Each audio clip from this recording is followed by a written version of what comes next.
Right, today guys, here's another one for you. What we're looking at today is the MFS on the multifunction switch for a Chrysler PT Cruiser. Now then, the problem with this was that there was no main beam, no high beam. You'd pull the stalk and it wouldn't even show the blue dashboard light. Now obviously we've checked the relay, which lives in there. This is a right-hand drive vehicle, but it's the relay's in there. It's on a different side to the American, onto the left-hand drive ones. And obviously we've checked the fuse under the dashboard, under the bonnet, fuse 16, the 15 amp, and that's fine. So we got the switch off, and here we are. We've took the cover off. It's quite easy to do.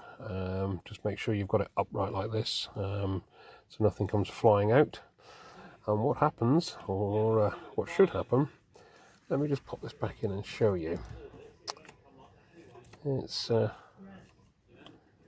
this little piece here. Let me just drop this in here.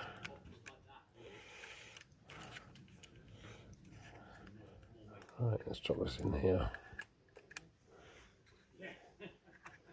Drop that down there. Now, if I can get my little screwdriver and show you. Use a Torx key actually. Now, on the end of the stalk, which obviously as you activate it, there is a tiny little ball which sits in here. And what it does is as you activate that switch, it pulls it that way and that way and that way. Now, let me just pop the little switch in there. Sorry for the rough and ready video, guys, but you'll see why in a minute. Get in there. Right, lovely job. Now then, unfortunately I haven't got three hands, but what happens is, as you activate the stalk, you pull that, it activates one way, and then as you activate it the other way, it's not doing it. Typical. Yeah, so what happens is, pull that. Fantastic. Right, here we go. It's got it centered now, got it properly.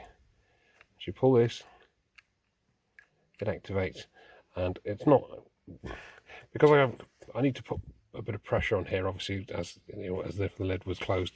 But what happens is, as you activate this, that latch is over, it stays over, it's just popped off. There we go. Anyway, the crux of the matter is, guys, got to the bottom of this, and inside there, in a little ball of grease, was this. Okay, that's the little end that sits right on the very end. Let's get this out of the way. It sits on the very end. You can't quite see it, it's a bit tricky. There, on there. And as you activate the switch, you can see it moving. So, I'm going to see if I can fix this, but basically that's the cause of the problem.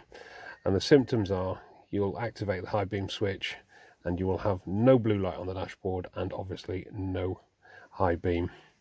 But I suppose the easiest fix, of course, is just to replace the MFS, multifunction switch.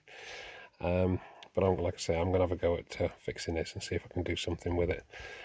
Whether I have an success or not, I don't know. If I do, I might get back to you. See you later. Well, thanks for watching. Bye-bye.